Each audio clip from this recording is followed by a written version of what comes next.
মনোনীত বিকশিত কৃষি সংকল্প যোজনা অভিযান আছিল। বিকশিত কৃষি সংকল্প অভিযান আজি আসলে আমার এই অভিযানটো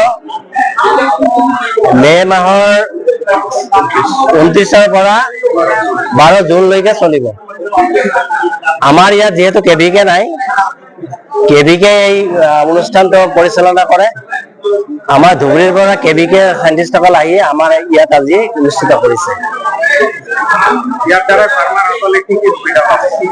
দ্বাৰা ফাৰ্মাৰসকলে মডাৰ্ণ টেকনলজি আমাৰ কৃষি উন্নতিৰ কাৰণে সাইন্টিফিকেলি যিখিনি কৰণীয় কাম, যিখিনি নতুন উদ্ভাৱন হোৱা ভেৰাইটি, সেইখিনি আমাৰ ফাৰ্মাৰসকলক অৱগত কৰা হ'ব।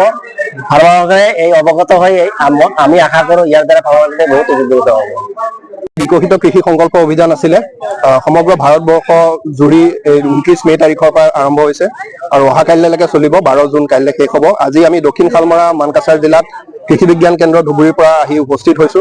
ইয়াতে আজি বহুতখিনি কৃষকক আমি লগ পাইছো আৰু কৃষকসকলক আমাৰ অনুসন্ধান পৰিষদৰ পৰা যিবিলাক নতুন নতুন প্ৰযুক্তি আছে, কৃষি প্ৰযুক্তি, পশুপালনৰ ক্ষেত্ৰত প্ৰযুক্তি আছে, মীন পালনৰ ক্ষেত্ৰত বিভিন্ন প্ৰযুক্তি আছে, এই প্ৰযুক্তিসমূহ যাতে আমি কৃষকক পৰিচয় কৰাই দিব পাৰো, তেওঁলোকে যাতে জানে আৰু সেইখিনি যাতে সুবিধাখিনি ল'ব পাৰে।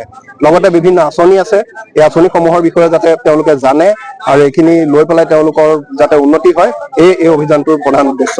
2 নম্বৰতে আৰু এটা কথা আছে, যদি কোনোবা কৃষকৰ কিছুমান ইনোভেশ্যন আছে, কিছুমান ইনোভেটিভ আইডিয়া আছে, তো সেইখিনি বস্তু আমি ফিডবেক হিচাপে তেওঁলোকৰ পৰা লৈছো। এই কথাখিনি আমি গৱেষণালৈ পঠিয়াই দিম। যদি আৰু তাত আৰু নতুনকে যদি আৰু তাত গৱেষণা কৰিবলগীয়া আছে কৃষকসকলে কৰি থকা কামৰ ওপৰত, তেনেহ'লে সেইখিনি বস্তু আমি ভাৰতীয় কৃষি অনুসন্ধান পৰিষদলৈ কৃষি বিজ্ঞান কেন্দ্ৰৰ জৰিয়তে আমি পঠিয়াই দিম। নিশ্চয়কৈ উপকৃত হ'ব। ইতিমধ্যে আমাৰ গোটেই জিলাত প্ৰায় ধুবুৰী জিলাত প্ৰায় এতিয়ালৈকে 8,000 বা 8,500 9,000 কৃষক আজি এইটো ৰেলী কৰিলো, সজাগ কৰিলো। আজি আহি পেলাই আমি দক্ষিণ শালমৰা মানকাছাৰ প্ৰায় 500ৰো অধিক কৃষক দেখা পাইছো।